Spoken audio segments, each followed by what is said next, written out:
안녕하세요. 경자입니다. 8월 마지막 주였던 이번 주는 증시 흐름이 보합권에서 움직이더라고요. 한국도 3,200을 넘기지 못하고 마감했고 미국도 어젯밤에는 하락하면서 일주일 동안은 보합 수준에서 마감했습니다. 그래서 일주일간 큰 변동이 없었고 그리고 개인적으로는 이제 금융소득이 한도에 가까워지고 있기 때문에 이번 주에 가족 명의로 계좌를 하나 만들었는데요. 그래서 오늘은 이 내용도 말씀을 조금 드려보고 자, 그러면 늘 하던 대로 이번 주도 미국 소식부터 살펴보는 것으로 시작하겠습니다. 어젯밤에는 미국 개인 소비 지출이 발표가 되었습니다. 물가 지표 중에서는 연준이 CPI보다 이 지표를 더 중요하게 생각하기 때문에 중요한 지표 중에 하나이잖아요. 그래서 8월에 발표된 물가를 보니까 전년 대비 2.6% 상승한 것으로 발표가 되었는데 예상치에 부합했고요. 그리고 지난달과 물가 상승률이 동일했기 때문에 일단은 물가가 더 상승하지 않았다는 부분이 긍정적으로 생각됩니다. 그래서 이제 물가는 세팅이 되었고 9월에 발표가 되는 고용지표가 너무 긍정적으로만 나오지 않는다면 아마도 9월에는 25bp 정도는 금리를 인하할 수가 있을 것이라고 저는 생각하고 있습니다. 자, 그리고 이번 주에 전 세계 시가총액 1위 종목인 엔비디아가 실적을 발표를 했는데 저도 엔비디아를 담고 있는 ETF도 투자를 하고 있지만 협력업체인 삼성전자나 하이닉스는 직접 투자를 하고 있다 보니까 엔비디아 실적을 발표하는 날 새벽에 바로 체크를 해보았는데요. 화면 보시는 것처럼 2분기 실적은 어닝 서프라이즈였습니다. 매출도 예상보다 1.5%가 더 나왔고 순이익도 약 4% 더 나왔기 때문에 어닝 서프라이즈였긴 했는데요. 그런데 최근에 엔비디아가 실적을 발표하고 나면 주가가 밀리는 흐름이 조금 나오고 있는데 이번 주도 마찬가지 흐름이 나왔습니다. 그리고 어젯밤에는 중국의 알리바바가 자체적으로 AI 반도체를 만들었다는 뉴스가 나왔고 이것 때문에 엔비디아를 포함해서 반도체 종목들 주가가 하락했더라고요. 제가 중국에 대해서는 잘 모르겠지만 ASML 같은 기업에서 만드는 첨단 장비를 반입하지 못하는 상황이잖아요. 제대로 성능을 내는 반도체를 만드는 것은 어렵다고 생각을 하는데 여하튼 이런 뉴스 때문에 어제 미국 시장 흐름은 좋지 못했습니다. 그래서 올해 초에 등장했던 딥시크처럼 이번에도 영향을 크게 받는 것이 아니냐 이렇게 말씀하는 분들도 계시던데요. 올해 초에 딥시크가 등장하고 나서 더 이상 엔비디아의 고급 반도체는 필요 없다 뭐 이런 뉴스 때문에 주가가 내리막을 타다가 관세가 빵 터지면서 주가가 급락했던 경험이 있습니다. 물론 그 이후로는 딥시크가 세상에 크게 영향을 주지 못하다 보니까 엔비디아도 주가를 빠르게 만회를 했고 올해 초보다 주가가 더 많이 올라와 있는 상황이긴 합니다. 그래서 개인적으로는 중국에서 자체적으로 반도체를 만든다고 하더라도 성능이 제대로 나올 수 있는 것이냐 그리고 이 반도체를 사줄 만한 나라들이 있을 것이냐 이런 부분에 대해서는 부정적으로 생각을 하고 있지만 여하튼 다음 주 한국 반도체 종목들에게도 조금은 부정적인 영향을 주지 않을까 생각합니다. 자, 그래서 이번 주 미국장은 일주일 동안 거의 보합에서 움직이더라고요. 다우존스와 S&P 500은 강보합이었고 나스닥은 약보합으로 일주일 동안은 주가 변동이 거의 없었습니다. 그리고 지난번에 100만원을 환전해서 QD보를 50만원 매수를 했었는데 남은 50만원은 금요일에 마저 매수를 했습니다. 자기 전에 28.2달러에 주문을 내고 잠이 들었는데 아침에 일어나서 보니까 장 끝나기 직전에 체결이 되었더라고요. 그래서 이번 주에도 QD보 수량을 13주 더 늘렸습니다. 그래서 장고를 보면 QD보는 이제 수량이 100주로 늘어났는데요. 다음 주 디보와 QD보의 분배금을 받을 테니까 분배금을 받아서 조금 더 매수할 생각이고요. 그리고 현재 주가가 1% 정도 떨어져 있는데 2% 넘게 떨어지면 또 50만원 단위로 추가 매수를 해볼 생각입니다. 그리고 나머지 디보와 JPQ는 플러스 구간이니까요. 당분간은 분배금만 받으면서 그냥 지켜볼 생각입니다. 자, 그러면 이제 한국장을 볼 텐데 이번 주 한국은 기준금리를 동결했더라고요. 지난 5월에 2.5%로 금리를 내렸고 7월과 8월 두 달 연속 동결했는데 한국도 금리를 내리고 싶겠지만 미국이 인하하기 전에 또 내리는 것은 아무래도 무리라고 생각을 하거든요. 그래서 9월에 미국이 금리를 내린다면 아마 10월에는 한국도 금리를 한 번 더 내릴 수 있지 않을까 저는 예상을 하고 있습니다. 그리고 이번 주도 코스피가 크게 변동이 없더라고요. 주중에 3,200을 넘기도 했지만 결국 금요일에 다시 밀리면서 3,186포인트로 마감했는데 앞서 말씀을 드렸지만 반도체 관련해서 좋지 않은 뉴스가 나왔잖아요. 다음 주는 3100 근처까지 밀리는 것도 각오를 해야 되지 않을까 생각합니다. 그리고 이번 주에 매매 동향을 보니까 외국인이 약 1조 원 넘게 매도를 했더라고요. 저번 주에 이어서 외국인이 이번 주도 2주 연속 매도를 하고 있는데 문제는 이번 주에 선물도 2천억 원을 매도했고 현물과 선물을 다 같이 매도하고 있는 상황입니다. 그래서 그동안에 줄곧 매수를 해오던 외국인 자금이 슬슬 이탈하고 있는데요. 개인적으로 답답한 부분이 대주주의 양도세라든지 배당소득 분리과세 같은 정책들을 왜 정부나 국회에서 빨리 정리하지 않는지 모르겠거든요. 그래도 민주당에서는 9월 초에 결론을 조금 내자고 말씀하시는 국회의원분도 계시니까 조만간에 결론이 나기를 간절하게 바라보고 있습니다. 자, 그러면 이제 ISA 계좌부터 볼 텐데 먼저 그동안에 크게 하락을 하고 있었던 DN오토모티브가 그래도 이번 주에는 주가가 어느 정도 회복을 하더라고요. ISA 계좌에서도 평단가를 넘어왔기 때문에 50주는 덜어내었고 그리고 현대차는 이번 주 2분기 배당락이 나오기 전에 물량을 조금 더 줄였습니다.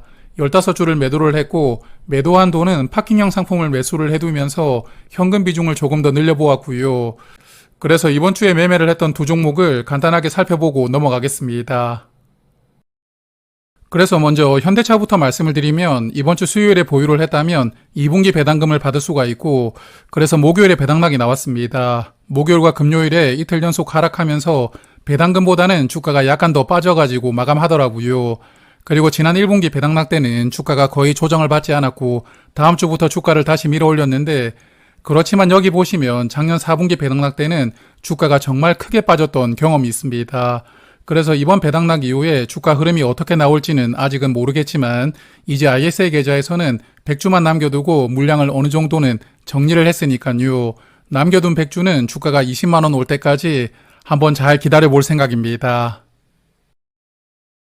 그리고 DN오토모티브가 거의 한 달 동안 주가가 크게 빠졌었는데 그렇지만 저번 주 후반부터 반등을 하기 시작하더니 이번 주에도 주가 흐름이 괜찮게 나왔습니다.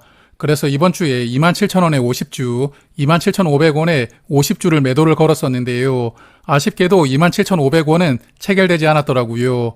그래서 DN오토모티브는 50주는 일단 덜어내었으니까 주가가 더 올라오면 100주마저 더 정리를 하고 500주만 남겨가지고 계속 보유를 해볼 생각입니다. 그리고 혹시나 주가가 또 25,000원을 깨고 내려온다면 지난번처럼 50주 단위로 물을 타고요. 평단가를 최대한 또 끌어내려 볼 생각입니다. 자, 그래서 장고를 보니까 라이즈 미국 AI 밸류 체인은 이번 주에 분배락이 나왔지만 그래도 저번 주보다는 주가가 조금 더 상승했더라고요. 여전히 좋은 모습을 보여주고 있고 나머지 미국 ETF들도 커버드콜 상품이기 때문에 매달 분배금을 꽤 많이 주기는 하지만 그래도 조금씩은 빨간불을 유지하고 있기 때문에 흐름이 좋습니다. 그리고 키움 고배당은 이번 주에 물을 조금 탈까 고민을 했지만 주가가 올라와가지고 일단 보류했는데요. 그래도 주가가 14,500원 밑으로 빠진다면 조금 더 물을 타볼 생각입니다. 그리고 JR 글로벌 리츠가 이번 주에 주가가 조금 상승하면서 배당 기준일 주가였던 2,700원을 회복하더라고요. 그래서 거의 두 달 만에 배당락을 회복하게 되었는데 아직까지 마이너스 20% 넘게 하락하고 있기 때문에 갈 길은 정말 멀거든요. 그래도 연말까지 주가가 조금씩은 더 올라주기를 바라보도록 하겠습니다. 자, 그리고 이번 주에 미래에셋 계좌를 보면 미래에셋 계좌에서도 조금씩은 덜어내었는데요. 먼저 저번 주에 크게 하락을 했던 SK하이닉스가 그래도 이번 주에 주가가 어느 정도 회복을 했기 때문에 평단가 이상에서 총 20주를 덜어내었고요. 그리고 미래에셋 계좌에서 보유하고 있는 현대차도 배당락이 나오기 전날에 30주를 덜어내었고 비중을 조금 더 줄여놓았습니다. 그래서 저번 주에 주가가 크게 하락했었던 SK하이닉스가 그래도 이번 주에 어느 정도 반등이 나왔기 때문에 마음고생이 약간 덜어낼 수가 있었는데요. 이번 주에 엔비디아 실적 발표를 보면서도 생각을 해보았지만 엔비디아 제품을 원하는 기업들은 여전히 많다고 생각을 합니다. 그렇기 때문에 SK하이닉스가 최근에 보여주고 있는 성장을 당분간 계속 이어나갈 수 있다고 저는 생각하고요. 게다가 하이닉스는 현재 PER이 약 6배 수준으로 평가를 받고 있거든요. 내년에는 점유율이 조금 낮아지면서 회사가 어려워진다고 말들이 많지만 그래도 PER 6배 수준이라면 저는 이런 주가 레벨이 충분히 저평가 상태라고 판단하고 있습니다. 그래서 하이닉스는 저번 주에 물을 25주를 탔지만 이번 주에 20주를 덜어내었고요. 혹시 주가가 27만 5천 원까지 올라온다면 나머지 5주도 마저 덜어낼 생각입니다. 그리고 계속 말씀을 드리고 있지만 60주를 기준으로 주가가 적절하게 평가를 받는다는 느낌이 들 때까지 한번 길게 보유를 해볼 생각입니다. 자, 그래서 미래에셋 계좌에 있는 세 종목이 그래도 모두 빨간색 옷으로 갈아입었더라고요. 하이닉스도 이제 빨간불로 바뀌었고 현대차의 경우에는 이제 250주를 남겨두고 있는데요. 가급적이면 주가가 18만원 근처까지 올라올 때까지는 이 수량을 그대로 보유를 해볼 생각입니다. 그리고 타미당도 플러스 상태에서는 그냥 배당금만 받고요. 현재 보유를 하고 있는 900주 그대로 계속 보유를 해볼 생각입니다.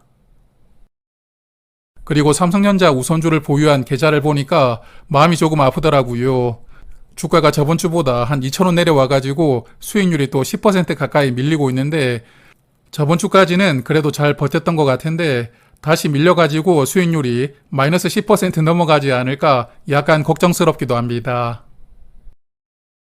삼성전자가 이번 주에 주가 흐름이 조금 부진했던 이유가 여러 가지가 있겠지만 아무래도 엔비디아 실적 발표에서 H20 반도체를 중국에 팔지 못하고 있다는 내용이 가장 크게 영향을 준 것이 아닌가 생각하거든요. 미국 정부는 매출의 15%를 세금으로 납부하는 조건으로 수출은 허락을 했지만 중국에서 수입을 거부하고 있다고 합니다. 그래서 H20에 삼성전자의 반도체가 공급되고 있기 때문에 이 뉴스가 삼성전자 주가에 영향을 준 것이라고 저는 생각하고 있고요. 그래서 삼성전자도 HBM4부터는 엔비디아에게 제대로 공급을 하려고 예를 많이 쓰고 있는 것 같기는 한데 개인적으로는 SK하이닉스와 삼성전자 둘 다 투자를 하고 있는 입장이다 보니까 둘 다 잘 됐으면 하는 바람을 가지고 저는 투자를 이어가고 있습니다. 자, 그리고 서두에서 잠깐 말씀을 드렸지만 이번 주에 가족 명의로 계좌를 하나 새로 만들었거든요. 배당금이 조금씩 늘어나다 보니까 금융소득 커트라인 근처까지 왔기 때문에 저의 계좌로서는 배당금을 조금 더 받는 게 부담스러워졌습니다. 그래서 가족 명의로 계좌를 하나 만들었고 월배당하는 상품 3종목을 각각 300만원씩 담아 보았는데 제가 투자를 하고 있는 종목들이기 때문에 친숙하시겠지만 그래도 이 종목들에 대해서 대략 한번 말씀을 드려보고 오늘 내용을 마무리하겠습니다. 일단 미국에 투자하는 종목이 2개입니다. 라이즈 미국 AI 밸류 체인과 코덱스 미국 배당 커버드콜인데요. 둘 다 ISA 계좌에서 지금 투자를 하고 있는데 커버드콜 상품이지만 주가를 잘 방어하고 있고 매달 많은 분배금도 주고 있거든요. 그래서 라이즈 상품은 이번 달 분배금이 155원이었는데 평균 분배금 기준으로 연간 분배율은 거의 19% 가까이 됩니다. 그렇지만 앞서 ISA 계좌를 보셨겠지만 주가가 꽤 많이 상승하고 있는 종목이고요. 그리고 코덱스 미국 배당도 매달 92원씩 분배를 하고 있으면서 연간으로 보면 분배율은 약 9% 정도 되거든요. 그렇지만 역시나 원금이 마이너스로 전환되지 않게끔 주가를 잘 방어하는 종목입니다. 그리고 한국 종목으로서는 플러스 고배당주를 담았는데 ISA 계좌에서 키움 고배당을 담고 있으니까 이 계좌에서는 플러스 고배당으로 선택을 해보았거든요. 그래서 플러스 고배당주는 매달 78원씩 분배를 하고 있고 연간으로는 4.8% 정도 분배율을 기대를 할 수 있는 상품입니다. 그래서 세 종목을 각각 300만원 정도로 매수를 해보았고요. 이제 주가가 빠질 때마다 틈틈이 물을 타면서 수량을 천천히 늘려가 볼 계획인데 앞으로 주식 투자 일기에서도 간간히 말씀을 드리도록 하겠습니다. 자, 그러면 이제 9월이 시작되는데요. 통계상으로 1년 중에 9월의 주가 흐름이 가장 약하다고 하더라고요. 그래서 9월은 조정이 크게 올까 약간 걱정도 하고 있지만 그래도 현금을 보유하고 투자를 하고 계신다면 조정이 크게 올 때가 기회가 될 수도 있으니까요. 9월에도 좋은 투자하시고 자산 많이 늘려가시길 바라면서 오늘은 여기에서 인사를 드리겠습니다. 고맙습니다.